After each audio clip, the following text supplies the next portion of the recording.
when I say being able to communicate back, as in they know their stuff well enough to be able to say to you, actually, here's what we should actually do.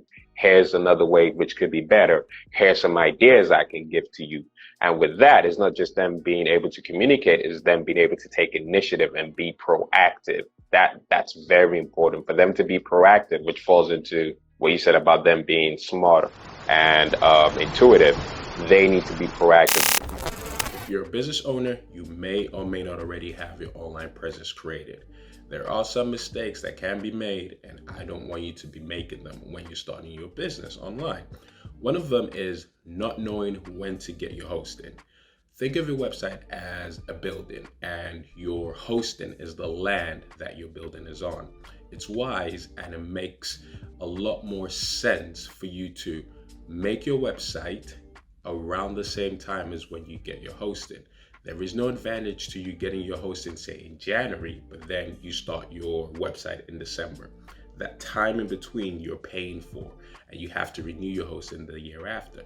Another thing is this: if you already have your online presence, one mistake is you could be making is not actually collecting your leads via your website.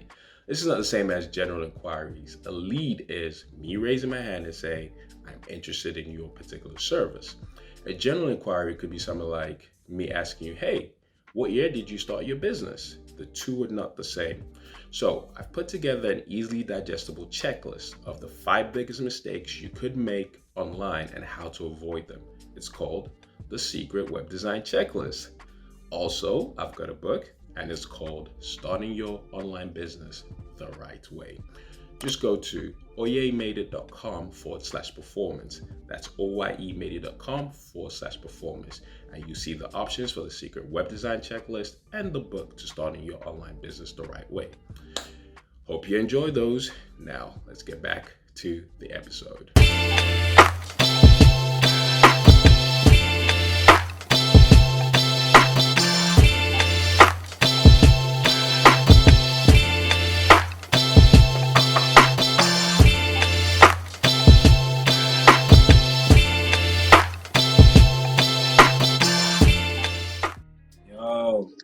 Yo, what up, B? What's How you good? doing, my man? Good? Man, you got the Sure. mic hooked up and everything? Hey, tell me you doing all that. Hey. I come ready, sir. How you doing, my man? You good? Yeah, man, I'm good. I'm blessed, man. I can't complain. I just got done with a podcast interview with my boy. Actually, he's from the Morning Meetup, too. His name is, actually, I don't know his real name, but his IG is Big Boss Moves. Big Boss Moves. All right, what does he do? So he's a podcast coach and a podcast audio engineer. So nice. He works with people on that. So he has his own podcast that he does. So we ended up talking on that podcast and sharing our stories and yo, Lyric, Q in the building, Miss Brown, what it do? What it do? Yeah, man. Well, first of all, bro, pleasure to have you on here, man. I know we've been trying to go on live for a little minute. So Yeah, I know, man. I know. I'm honored. Yeah, it's good to finally be able to make it happen and just drop some knowledge for the folks.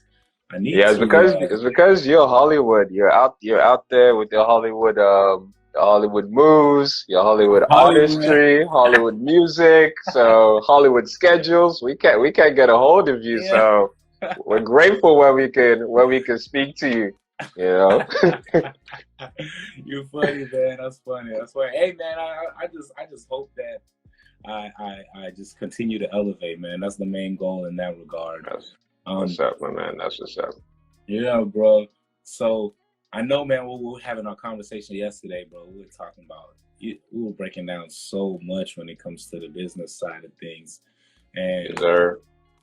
Man, I really want to kind of dive deeper into, because for me, I got a selfish question, which is in regards to like how when you start scaling up and hiring employees and figuring out how to put people in the right places with their level of skills, you know, like what tips or what process would you recommend when it comes to that? All right, cool. So you know how we read Who Not How in the morning meetup? Yeah, yeah. Yeah, so that book already gives us the mindset of basically you're not supposed to be good at everything. You're supposed to be good at what you're good at. Unless someone else is good at what they are good at, they plug them into that hole. But before you can scale up, two things you need. First, you need to know what you need to scale up in, so you need to know what your weaknesses are. That's the first thing. And you need to have a very good level of self-awareness. And when I say self-awareness, it's in knowing that, okay, cool, I can do this particular thing. However, if someone else is doing it, I can focus on income producing activities. Mm-hmm. That's always the game.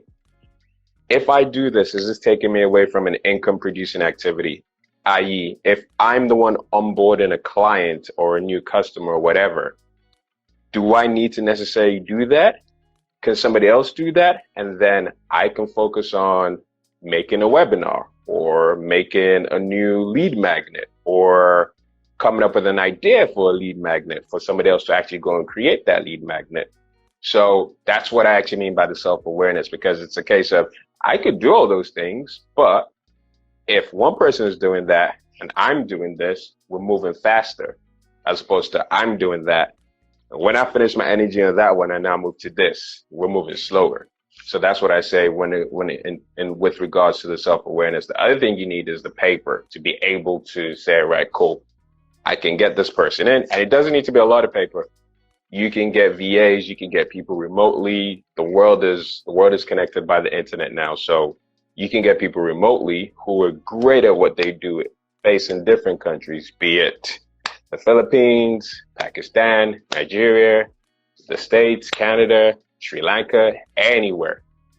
Now, the hardest part is when you actually come to going through all the people. So I'm gonna give you some game on that. You need to identify what it is that you need so that you can clearly say to this person, here is exactly what I need. So say, for instance, with me, I need a content creator. I need to say to him, this is the type of content that we already create.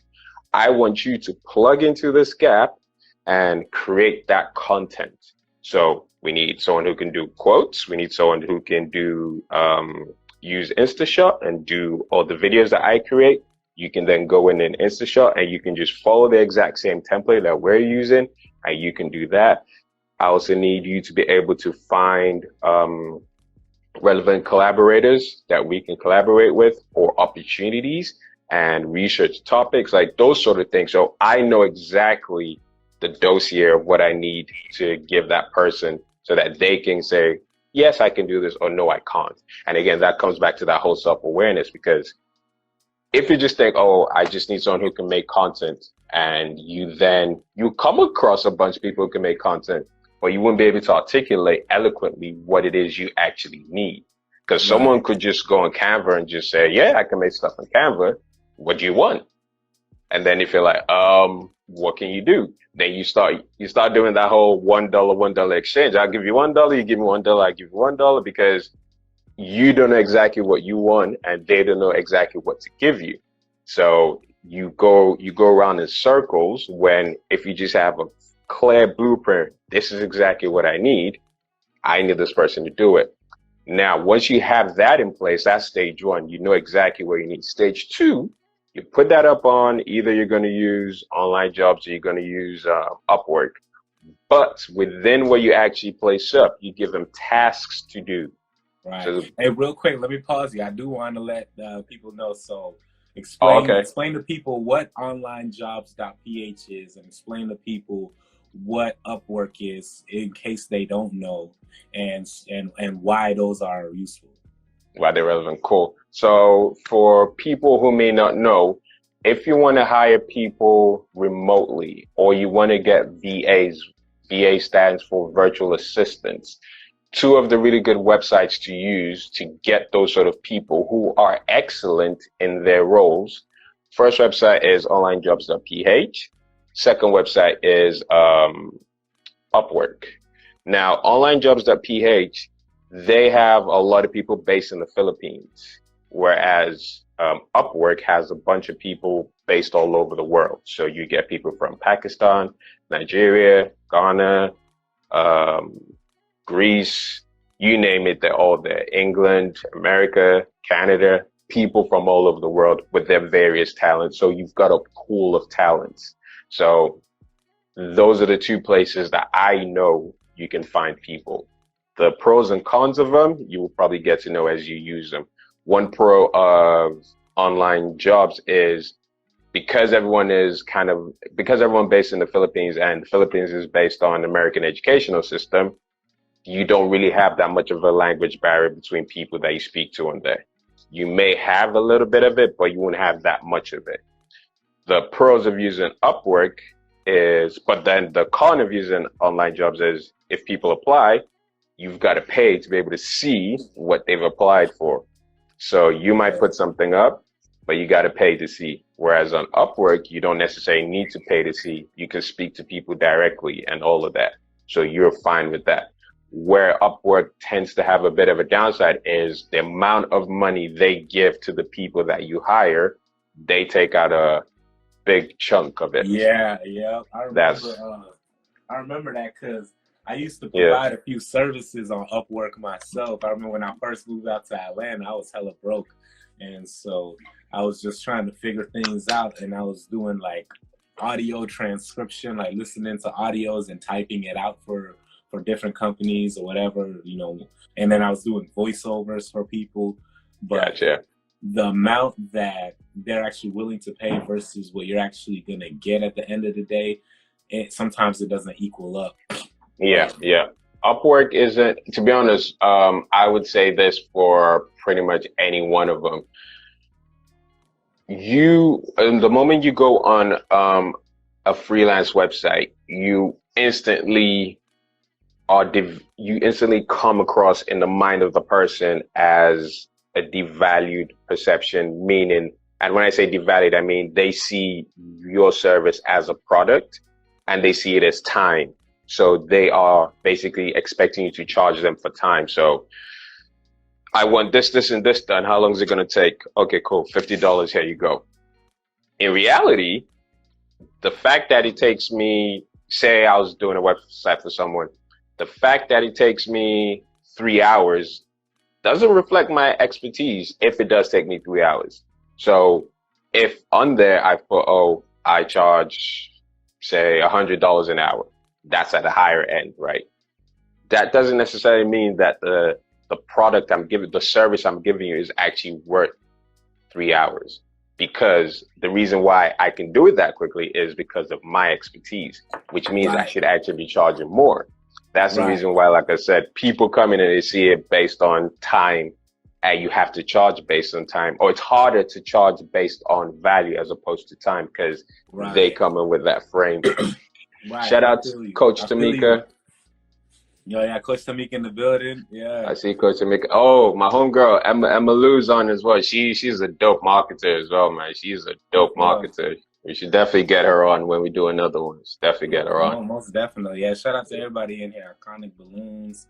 My boy JB in here. Kendrick in here. That's what's up.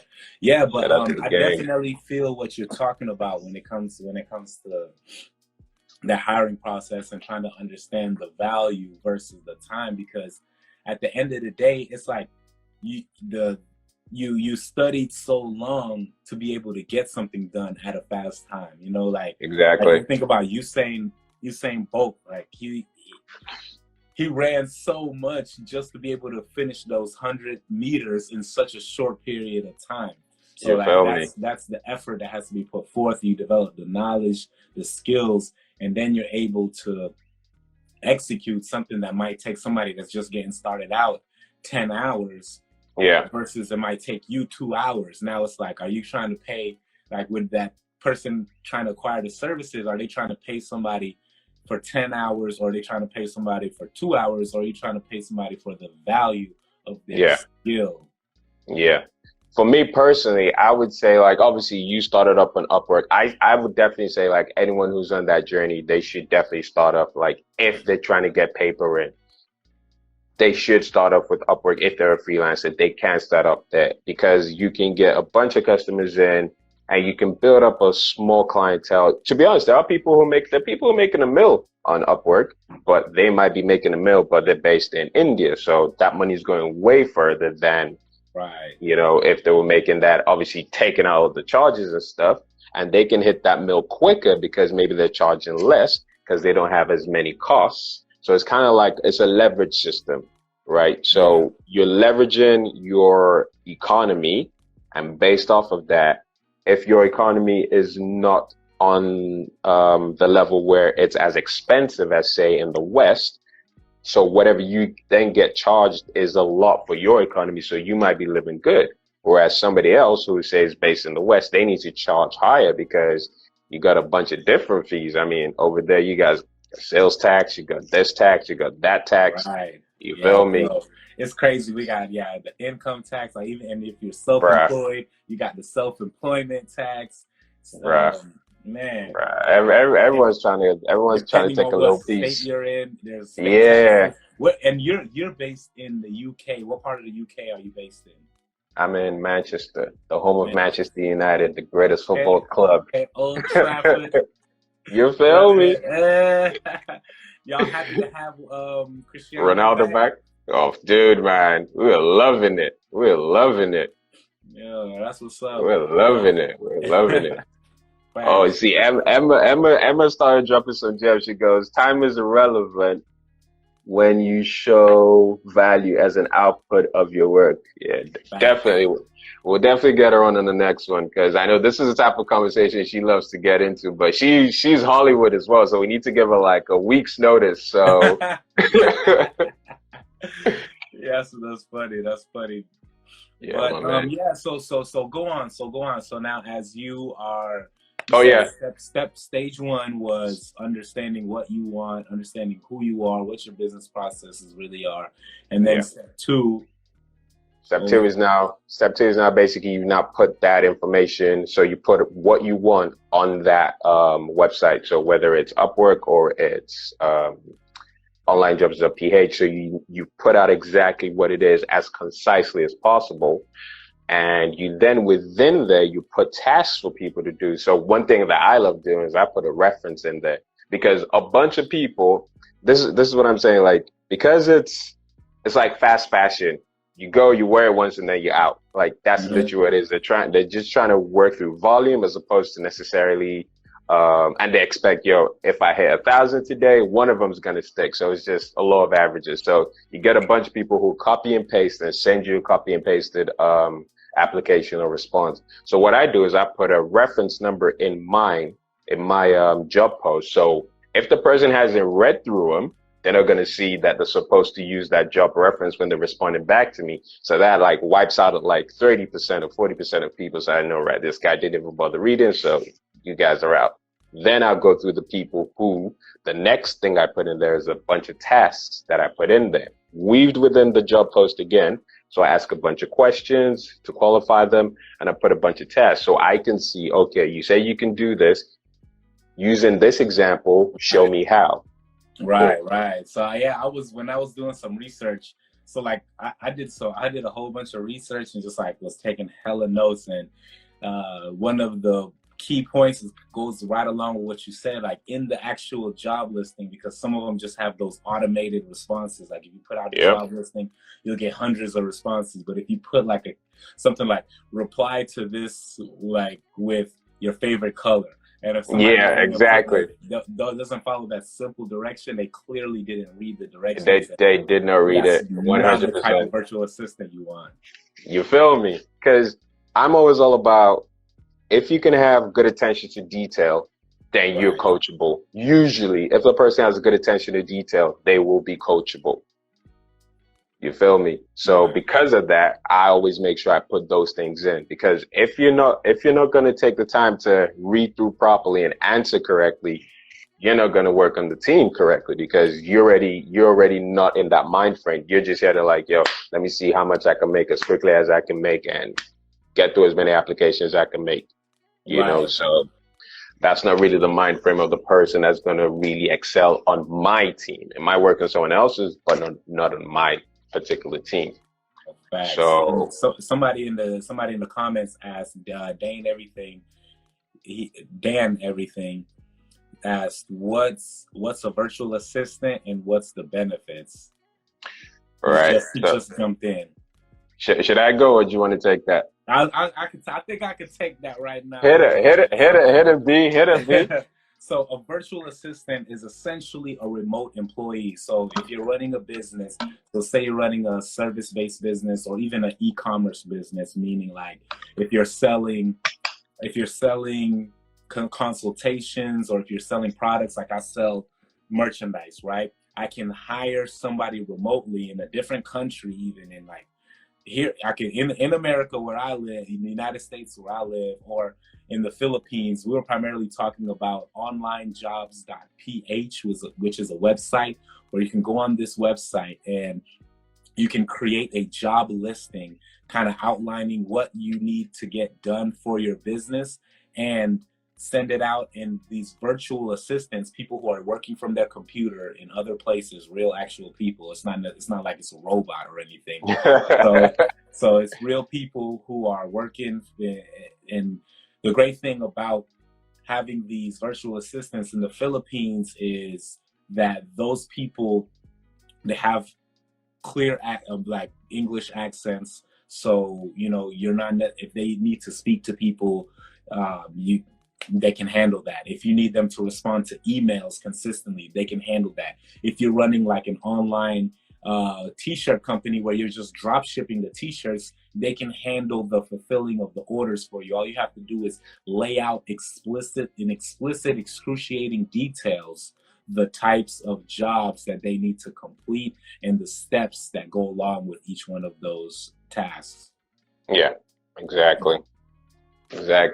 Yeah, so and that's just exactly what I'm looking to do for my business. So I wanted to have somebody to bounce ideas off of. So my boy Oye, we were speaking yesterday on the phone about this, and we decided to just jump in and have a chat about how you can actually hire these virtual assistants to handle different parts of your business so that you can focus on more revenue generating aspects of the business. Yep. You as a business owner, you always want to work on your business as opposed to in your business. Like I said earlier with my example, there's no point me, even though I can do it, there's no point me even sending in a welcome email to someone or me onboarding a new client. It's better somebody else does that, so I can focus on more of those activities that are going to bring in more new clients. You feel me? Because that is an income producing activity as opposed to a non-income producing activity, which is still relevant, but anybody else can do that as long as they follow the All right, so whether you're a business owner providing a service or you're an e-commerce business with products, you need a website. The most common problems that I hear from business owners are they don't know where to start, or they're confused with all this person said this, that guru said that. It's all information overload, and it's forcing you to leave money on the table and not grow as quickly as you would like. Okay, let's bring some clarity to the situation. You're a business owner, which means your website is an asset that's meant to work for you round the clock, no lunch breaks. It should position you as the expert, attract the right type of customers, and have a system in place for those potential customers to book you for appointments, pay you for consultations and other services, as well as buy your products on your website.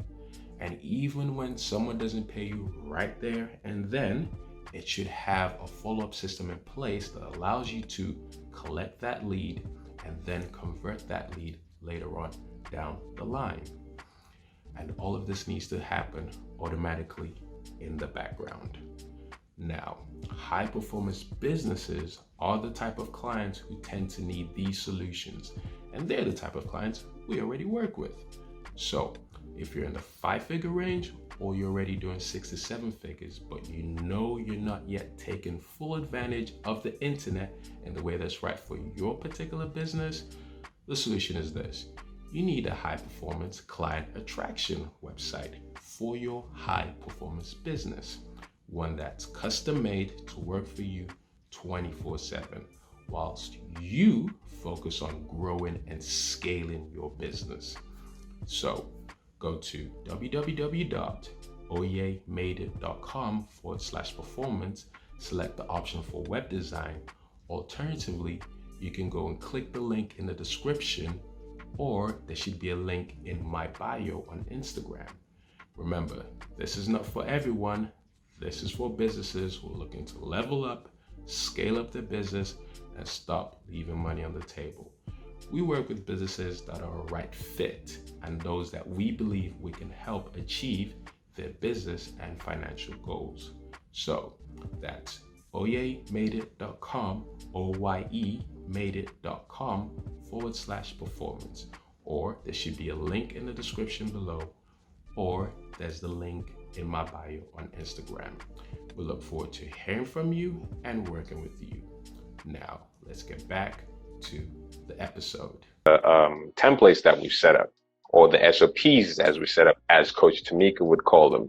Right. The other SOPs are standard operating procedures. Every business should have SOPs. Like if you're getting tasks completed for your business, as you're doing those tasks, or if you have a specific task list that you follow, go ahead and you need to outline each one of those steps. That's what I'm learning to do for my business, because I've been slacking heavy on doing that. So that's one very important thing that needs to be done. I'll give you a cheat code for that, because this is a cheat code that I use with mine. I screen record. I just screen record what I do. You feel me? There's this, what's it called? There's Nimbus and there's Loom. There's Nimbus, Nimbus, and there's another one. There's another which you could just do like 5-minute ones. So like if it's a quick tutorial, I'll just do it in 5 minutes. And the thing I love about that one, it doesn't take long to process. It's really lightweight because it's just 5 minutes. So say it's something that's really quick, you can do. Whereas with some of the other ones, there's a minute to process and a bunch of other things. So yeah. Yeah, what's up. That's what's up. Because I mean, even if you guys don't have access to that, you can even use Zoom, where you can just screen share and go through whatever you have to do, and allow that to be an example of your standard operating procedures. If you don't have Zoom, if you have a MacBook, you can even use QuickTime. You open up QuickTime, hit File, click New Screen Recording, and you can even do you can record from your webcam simultaneously while you're recording your screen. So you just hit New Screen Recording, New Movie Recording, hit record on both of those. Make sure your audio is on if you want to do some voiceovers, and that'll be an easy way to set up your standard operating procedures. SOPs. Yeah, SOPs, 100%. Yeah, so let's go back to it. All right, so step one was for hiring virtual assistants to understand your business, know where you're at, and know what your role is and know what their role is. And then step two, I'm gonna let you pick it up from there. Yeah, step two, you've got your self-awareness in stage one. You know exactly what you want. You made it concise. Step two, you come there, you go to onlinejobs.ph, which we said is one place. The next place which you can use is Upwork. Both of them are good. They have their disadvantages and advantages, but they're both good depending on what you need. You then post it up there. You put some tasks in there so you know that the person has read through. You can put a reference in there to make sure that when they respond, they use that reference. You could put tasks in there so it kind of shows you that they can actually do the job. But you need to be careful. You can't ask them to do things which are going to be complex. You need to ask them simple things. For instance, if someone says they know about social media content creation, you can say, okay, here's my business. We do entrepreneurship. Give me 3 examples of topics that you would research and say we should talk about. That's something that's easy to do. And once they do that, you can say, okay, this person does understand what I'm looking for. You do those steps, you weed out the 60% of the people who are just going to copy and paste and respond to you. You weeded those people out. Then you look at the people who have responded to you and you see, okay, this person read through and they've answered correctly and they seem to know what they're doing. All right, I'm going to put these guys in this pile and these are the guys I'm going to speak to and then interview. So that is literally the process, my man. Step 1, know exactly what you need. Step 2, test them out. step three, speak to them, and then actually kind of get that rapport and let your discernment and what you feel from speaking to them tell you, okay, I think I can work with this person. I think I might not be able to work with this person as well because they don't really understand what it is I'm looking for. But yeah, that's pretty much it. You may come across, because I'm in the situation now where there's one particular role and both people are dope. So it's kind of like I'm trying to figure out, is there a way for me to use both of them, or is there a way where I have to just get one and I can't get the other? So as soon as I figure that out, I'll come back and let you know what I did with that one. Okay. All right. So now that you've gotten this far, let's talk about the interview process, because you got to communicate to these people. You got to talk to them. I know a lot of people use things like Skype chat to communicate to the virtual assistants, because a lot of people overseas in different countries, they have that Skype on deck and they're able to communicate through there. Now, do you speak to them on camera? Do you speak to them via voice, or do you text chat them? How do you proceed with that? With an interview. All right, cool. So again, I'm gonna give you the hack. I created a what's it called? A book to speak with me system, but specifically for the virtual assistant. So I have one for clients. So you can book to have a chat with me, a consultation, blah, blah, blah.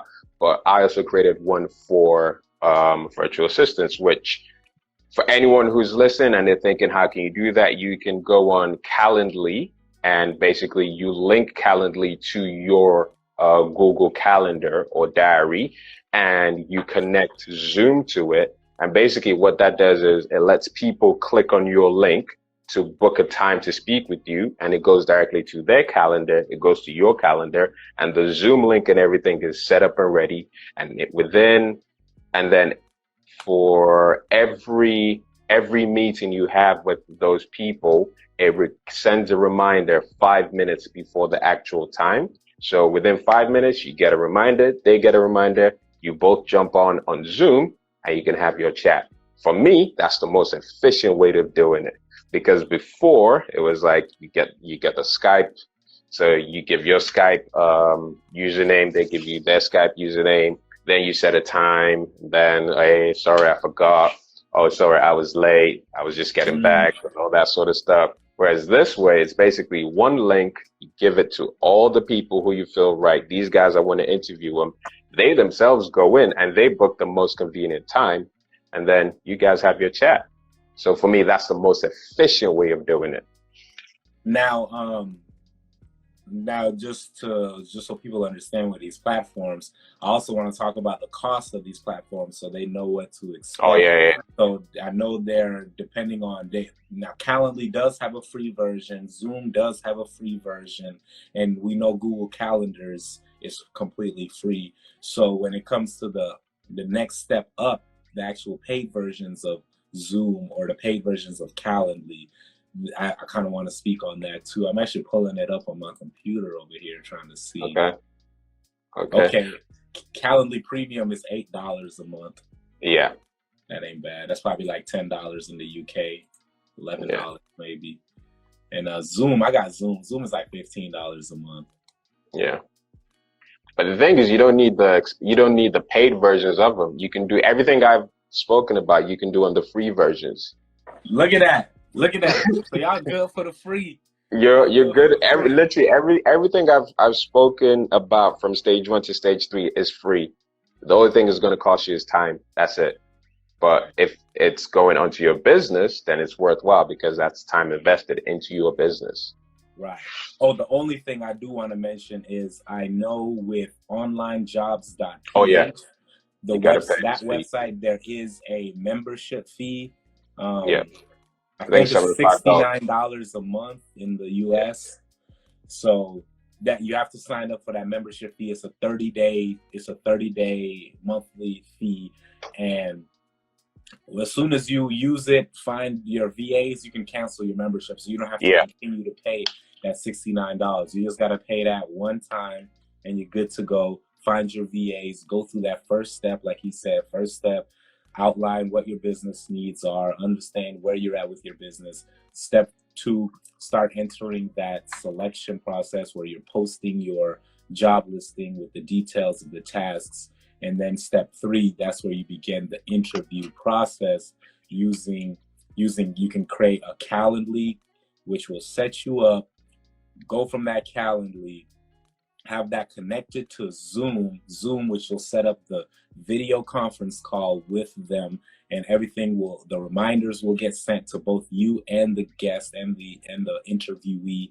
And then from there, you'll start giving them questions. Now, with the I do want to give people 5 things that you should probably look for when you're looking at these candidates for your business, right? The first thing, like, do you like the person? Like, if you're talking to them and you're like, oh, I like this person, like, that's just important because you want to work with somebody that you like. Yeah, you got a vibe. Yeah, you got to catch a vibe for real. And then ask them about their history because you want to make sure that they're loyal. Like, there's a big difference between like a VA that's just jumping around from different jobs, or like jumping from guru to guru, which is guru hopping. You know what I'm saying? They'd be guru hopping. You want a VA that's gonna be there for the long term, you know? Yeah. And you want to ask those questions like, okay, where's your last job? How long did you work for them? Are you working for anybody else currently? Things like that. And then, you know, you want to make sure they have some level of intelligence, like Oye mentioned earlier, asking them something along the lines of, okay, this is my business, this is my brand. Come up with 3 topics that you think my business or my brand should address. And if they can come up with some solid topics that align with your brand, that's very important. And then make sure they got the skills. Like, they should already have the skills. If you're looking at them, you can ask them for their prior work, or you can give them like a small skills test. If they make it, if you really think that they're going to be a solid candidate, you can be like, let's say you hired somebody to make your YouTube thumbnails or something like that, and you send them, you'd be like, okay, I want you to make me an example of a thumbnail that looks like this person's channel. Yeah. But don't just give them the link. Just say this person's channel, or whoever that channel is, the name of that channel, so they can then go do their research, find that channel, look at those thumbnails, and then come back to you with a thumbnail, a YouTube thumbnail that looks similar to that. Now, if y'all don't know what a YouTube thumbnail is, it's the freeze frame picture that goes over your video so that entices people to click on your video. So make sure they got those skills, and then make sure they have that prior experience inside of what they already have going on. Like, check their resume, check if they have references. I don't know if you want to go as far as checking references. Depending on the type of job it is, though, that might be necessary. Yeah. So those are 5 things. Make sure they got some likability, some loyalty, make sure they have that intelligence, make sure they have that skill, and make sure they have that prior experience. So that's a few notes for y'all can take in there. 100%. The only couple things that I would add to those would be, make sure they can communicate with you. So you need to be able to communicate with them, and they need to be able to communicate back to you. So, and I'm not just talking about a language barrier. Obviously, that would be one of the biggest obstacles you could have, because that just makes everything inefficient. But when I say being able to communicate back, as in they know their stuff well enough to be able to say to you, actually, here's what we should actually do. Here's another way which could be better. Here's some ideas I can give to you. And with that, it's not just them being able to communicate, it's them being able to take initiative and be proactive. That's very important for them to be proactive, which falls into what you said about them being smart and intuitive. They need to be proactive, because if they're proactive and they're doing their own self-development, they're always going to keep coming out with, hey, you should try this new thing. You should try this new thing. And they'll keep suggesting stuff to you. So those are other 2 things that I would also add. And that's what's up, because it's important to have somebody that's that forward thinking. Forward thinking. Yep. Now, what would you say are some important questions to ask these potential candidates if you're going to hire that virtual assistant? Right. Let me think. So what you said about checking up on the history, that's also important. When it comes to references, that is very relevant too, depending on what job it is you're going with. Because the thing about references is, unless if it's something really technical or something which might be, what's the word? Like we do a service which is confidential, which is called reputation management. And basically what that means is when something goes wrong on, say, the internet in someone's life or whatever, and it spills onto the internet, they hit us up and like, hey, could you help us get rid of this? Which we can do by replacing or pushing that negative stuff down and bringing up more positive stuff. Now, if we're going to hire someone for that, you're going to need an NDA. You're going to need to know that this person can fit into this particular role and they understand the importance of it. Now, that's one example of where I would say understanding the references would be important, because if they're like, oh yeah, I worked with this person, this person, this person on reputation management, they've broken the first rule, which is confidentiality. So you know right from there that, okay, if you're ready to tell us the people you've worked on, then you're not really going to be moving forward with us, because if you're telling other people, then you tell all our people as well. So usually in that case, there are other ways to go around it, but that isn't the main thrust of this particular live. So I'm not going to jump straight into that, because that we'll be here for hours when we start talking about that. Thanks. Well, we got some pretty good comments in there. Somebody mentioned the time zone difference for deadlines. So that's something very important to keep in mind, because sometimes if you have a VA that's on the other side of the world, they might be anywhere from 5 to 12 hours difference. Yes, sir. So actually that's also a benefit too, because when you're asleep, they're working. Yep. Yeah. Emma also said, how do they like to receive briefs and feedback? A good question to ask to ensure no conflicts in remote management styles. Yeah, that's true, because you got to know how that person likes to work. You want to, when it comes to that communication, like you want to lead with a lot of communication, because as you're training your VA, you want to be sure to be clear, give specific instructions, explicitly state those timelines, those deadlines, making sure, like, for example, if you got an e-commerce store and you're drop shipping t-shirts, I'm gonna keep going back to that example. Yeah. You need to let them know, hey, e-commerce store orders need to be fulfilled every single day. Like, so they know that's what they have to do. And then you can even tell them like that's the priority, so they don't just they don't clock in and then just be answering customer emails asking, where's my shirt at, or like, when should I expect to receive it? You should let them know what exactly is the priority and things of that nature, so they can have an idea of what to do with that time. Another thing about the time, you really need to know how much time things are going to take, and you need to know how much time that virtual assistant is going to be able to dedicate to your business. That's very crucial. And if things change and things fluctuate with your business, you have to be able to let them know that and set the proper expectations for that virtual assistant. 100%. A funny story I have is this. I had a VA, and me and this VA actually never saw face to face, because they had what was it she said? She's dope though. She was so dope, but she had it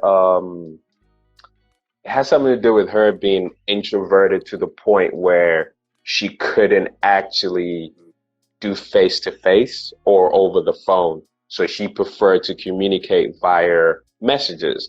At first I was like, is this gonna work? But she'd done an excellent job on stage 2. That's why she made it to stage 3. But she made it clear before we even got to that point. So she did the job. And then she said, I've got this issue as well. I said, okay. I thought about it, mulled it over. I said, all right, cool. I'm going to give you another task. So I made a specific task for her, and she killed. I said, you know what? You're dope. I'm going to have you on. Even though we've never spoken, I've never seen what she looks like, but she can do the job so well that it didn't matter. and like she knows everything around it. So like even the problems you didn't think about, she comes with those solutions. So she's made herself a Ronaldo in her game. She's literally made herself a Ronaldo in her game because she was self-aware of her weaknesses, but she made her strengths overcome those. And that was just an interesting story. I just remembered. I said I'm gonna throw that one in there. Yeah, that's true. That's true because you definitely want those VAs, those virtual assistants that are gonna work like they're actually part of your business. You want them Yeah. invested in your business because over time, as they continue to work for you, you're gonna end up adding more complex jobs for them to do. But when you first get started with your VA, make sure you start simple. You don't just Yeah. dump a whole bunch of stuff on your VA and expect them to be able to do it because you're gonna need them to complete a task, then you give them feedback. Yeah. They complete maybe a Focus. more difficult task, then you give them feedback, and then you kind of take them up that way. Because what Oye just said is that story is incredible because like you don't even have to see them, You and don't they're need to getting see a it. great job done for you. So Yeah. Yep. that's really amazing to understand that. Yo, so one thing that's very interesting that I learned about the Philippines. So if you're hiring from onlinejobs.ph, they're in the Hmm. Philippines. Uh, they have this concept in their culture of like a 13th month of Oh yes, salary. It's yes, yes, almost like getting a bonus. In the yes. States, A we have like Christmas and a Christmas. yeah, it's like a Christmas, like an Yeah. extra bonus that they get. So that's something to also think about because if you're gonna hire somebody and they're in their culture, like you have to also understand what's going on in their culture because they pay their employees double salary like it's a bonus.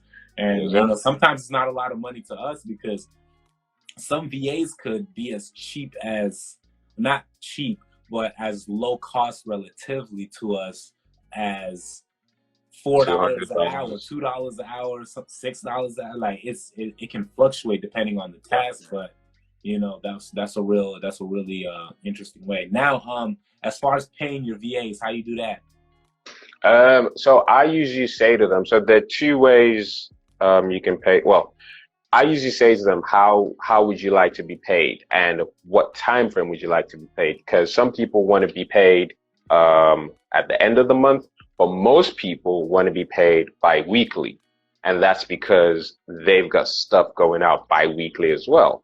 So basically, they're keeping up with whatever they need to sort out at the same time, and I'm cool with that. So I pay them bi-weekly, and usually it's with PayPal. However, um, I usually start off with PayPal because PayPal gives you the option to, if you have an issue with the VA, you can dispute it with PayPal. So like for the first couple of months, I usually tend to use PayPal with them. Now, the thing about that is they will have a fee when they take it out. You can actually cover that fee for them, especially if they've been doing a good job, which is something I like to do. So like say, for instance, their salary for the year, or for the month is say $150 and PayPal is going to take out a piece of that. I may cover that and maybe send them 170 so that they get the 150 and maybe a little bit extra. But if they're doing a great job, that's no problem.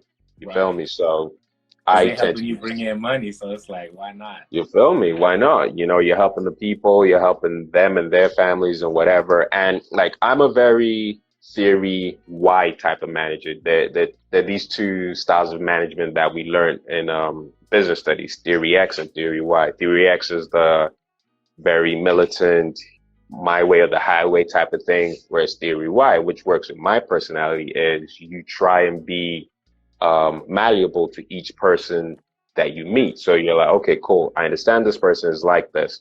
I understand these are the sort of things they like. These are the sort of things they don't like. So this is how I know I can work with them. So basically, you kind of evolve to each person that you work with. So I'm more of that sort of character. So that's why for me, going that little extra step works for me because it's in my character to do so. So yeah. That's dope. Um, That's dope. The I other heard ways I'd about say that, Wise. huh? I heard about this payment transfer platform called Wise. Yeah, TransferWise. So yeah, I was gonna say the other ways to pay, you can pay through TransferWise, which is now called Wise. There's another one called Azimo. Those two are also good. How do you But spell Zemo? Azimo. Okay, got you, got you. So Yeah, those are three good ways to pay your VAs.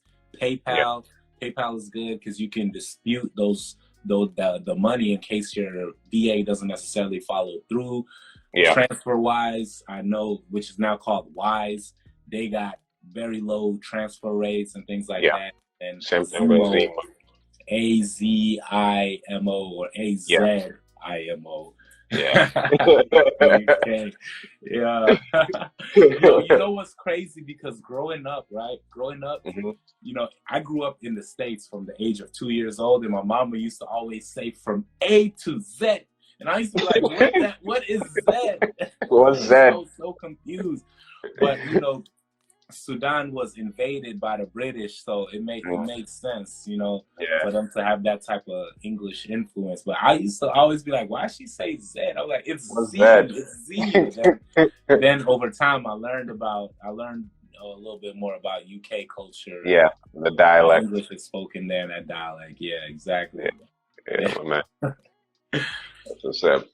But yeah, so the last thing I would definitely want to talk about is how to train your VA and how to manage your VA on a day to day, especially when things are changing. So it depends on what you're really wanting them to do, to be honest. With me, I use mine as a task based. So Okay, I yeah, let me want, ask you that. So in your specific business, what yeah. type of VAs or what type of employees have you hired to handle what type of responsibilities, and how did you work with them as far as training? I know earlier we mentioned a little bit about the video training. So tell me about your experience and how that worked out for you. So for me personally, I use a lot of the videos. So I would have like filmed a bunch of things. Say for instance, it was in drop shipping or whatever. I would have had like, here's literally step 1 to step 10 of how we handle this particular process. Right. So you'd break it down into different things, like say researching of products. Cool. Here's how we do. Here are the tools we use, and here's how to use the tools. Step 2 could be listing of those products. Here's how we do it. Here's the most efficient way. Cool. So literally all they have to do is just watch it, get it right the first time, and then they can just automate it on themselves. So that's what I tend to do. I'd use that, but that's for that particular model. Say in a service space, for me, I think doing it based on tasks. So say this person who's going to be a content creator, we need to have 10 topics research. We need to have 10 pieces of content, which are the quotes done. We need to have what other things? We need to have 10 collaborative opportunities with other influencers or other people within the industry. So basically that's how I do it. I give them the tasks, and then they then complete it over, say, a span of a week. So Yeah. So at least that's what I find works for me, because I'm not necessarily we need to meet every day to discuss. I'm more of giving people autonomy. I say, all right, here's what needs to be done.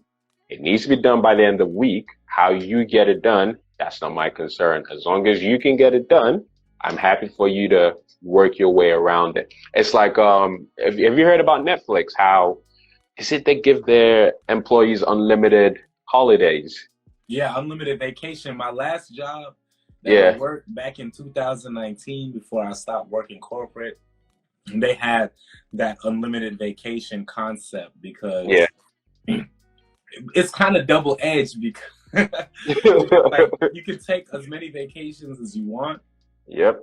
but you still have to get your work done. Exactly. That's the thing. Exactly. Exactly. But the thing is, people, because I remember the guy was talking about, you don't need to tell people how to dress to come to the office. They know to come to the office. They're not coming through naked. It's the exact same thing. They will have the common sense to know, right, cool, I need to get X amount of things done. So if I'm on vacation for 8 months, I'm not going to get it done. So you need to allow people to have their own autonomy and to allow them to think for themselves so they can actually get stuff done, which I kind Right. of believe in. But again, I'm a theory Y type of manager, not a theory X. A theory X manager is like, this is done by this way, it needs to be done my way, and you need to make sure it's done by this time. And have you heard of the book Psycho Cybernetics? Psycho Cybernetics. Nah, I ain't never heard of that. Dude, it's a dope book. I've got the audio. I'm listening to the audio. Yeah, write it down. It's a dope book. And he was talking about in it the micromanagement style. And he goes, anyone who's going on a micromanagement, 9 times out of 10 is actually holding their company back, whereas the people who are on a macro management are actually allowing people to flourish and come up with their own ideas, because everyone's different. Everyone's going to everyone's going to figure out a way to do something which you may not have thought of, and they're going to come up with their own ideas. So if you allow them to flourish, that works better for your business and for what you're trying to achieve, and you being on an optimal level of productivity. Whereas if it's, hey, we got to do it the way Oye says, or we get the boot, then everyone's just like, well, we just follow that way, Right. regardless of the repercussions. That's real. That's real. And then at the same time, though, you still like. I don't want anybody out there to get the wrong impression because, oh yeah, he's been doing this for a minute, you know. So like when you're getting started with some of your virtual assistants, you still make sure you check in their Yes. work regularly. Like if you have them answering emails, go through the sent folder just to see, you know, how are they responding to your customers? How are they communicating with them? Are they actually getting to the root of the problem? 100%. One thing I'll add to that is, for me, I wouldn't give people access to customer facing jobs straight away. You want to work them through the process. So let them come in at different levels, then let them earn the responsibility. So you give people responsibility, but you let them earn more responsibility. So they get to that point where, okay, they can do client meetings without you having to be there. Or they can onboard the clients without you having to hold their hand with them, sort of thing. So let people earn responsibility. Don't just give them, hey, I know you're great, so I'm sure you can handle it. And then you go off on vacation. Nah, that's not going to work. You're going to come back and see your business is different. Yeah. And don't just be giving your VA access to everything inside your business. Like even if you work them up to finally get into answering emails, make sure that you're actually freaking. Oh, my boy V Tech, he just got in here, man. He was one of the first people that was telling me about virtual assistants, and now like I fully understand the whole game, man. So yeah, like when you get there, don't give them access to your personal or admin email. Make sure you have like a sub email, like support@yourbusiness.com or whatever it is, and let them use that. And you can even use email clients like Google Workspace. They used to be called G Suite.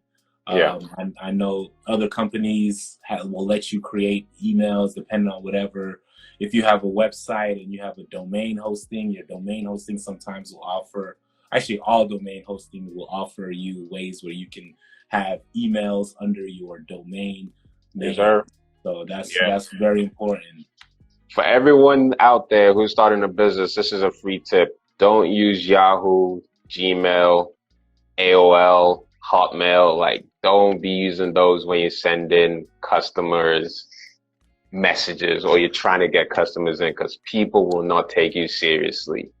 You need to have whatever your business is called, and it's either your first name at mygreatbusiness.com or contact or support.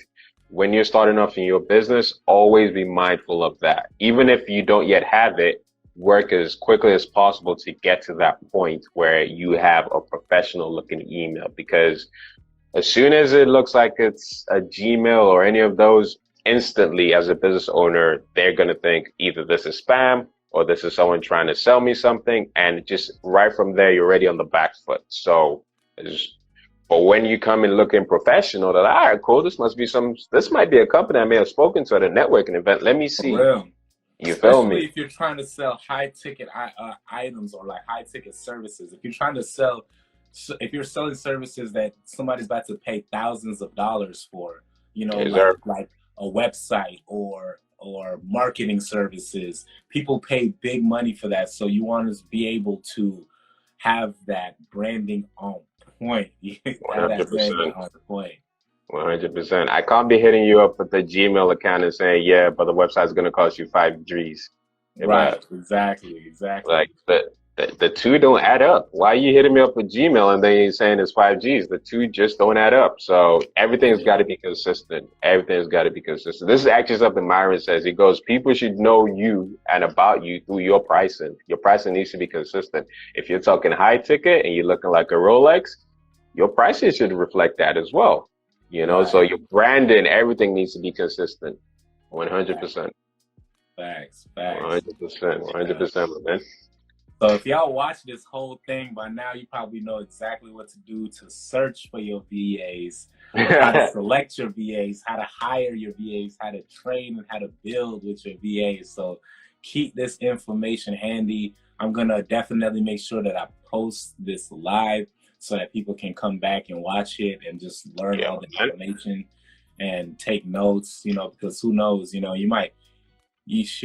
who knows, like sometimes you might need to hire a VA and train them how to hire more VAs. Yes, sir. Actually, that is another cheat code. You can actually hire people who do that for you as a VA. So you can get what they call is it general manager VAs or something like that? Or like It's an something online manager business VA. manager or something like that. It's something along those lines, but basically they come in as a VA. They understand your business and then they go and get you VAs too. So basically they are you, but they're managing your business for you. Then they come and tell you, all right, so here's how it's going down. Here's what we're doing. Here are the reports. Here are the KPIs. So basically they're doing all the management stuff for you. So you can then go ahead and do all the thinking stuff and all the communication stuff. It's like that whole level, again, going back to Myron, how you have implementation, you have management, which is unification, and those are the two lower levels of wealth development and wealth creation. Then you have communication and then imagination, which are the higher levels of wealth creation. So your manager's doing this, so you can do the communication and imagination sort of levels. So yeah. Oh, and another last pro tip. If you are going through these VAs and like you're like, I have a few candidates that are good, potential good candidates, and you end up picking one, right? Still leave a good rapport with those other candidates that you didn't select, because you never know what's going to happen if something goes wrong with the person you selected, or if you realize that person you selected, or if you realize that job that you selected that person for is actually a 2-person or 3-person Exactly. job. So now you kind of have a pool of people who you know are already well qualified that you can reach back out to. You're already still on good terms with them because you didn't just say you didn't just ghost them. So I would say never ghost the people that you don't select. Always send them, hey, we ended up choosing a different candidate, but if there's opportunities in the future, we'll definitely keep you notified and keep those people in your Rolodex. And Definitely. make sure that you don't just gotta be professional. Stay professional, stay polite, regardless of the outcomes with the people. Always. Always, man. That's real. Was there something we else? went in today, bro. I know. There was something else you wanted to ask me, but maybe we'll do it on the next slide. I'm sure it's something to do with the value ladders, but we can do that on the next slide. No, go ahead. You got the, you remember what you were gonna ask me? No, you were gonna ask me. It was something to do with, because I remember we spoke about this VA stuff yesterday, and then I'm sure it was the value ladder, because you were talking about where you get to your high ticket, and I was talking about ascending. Yes.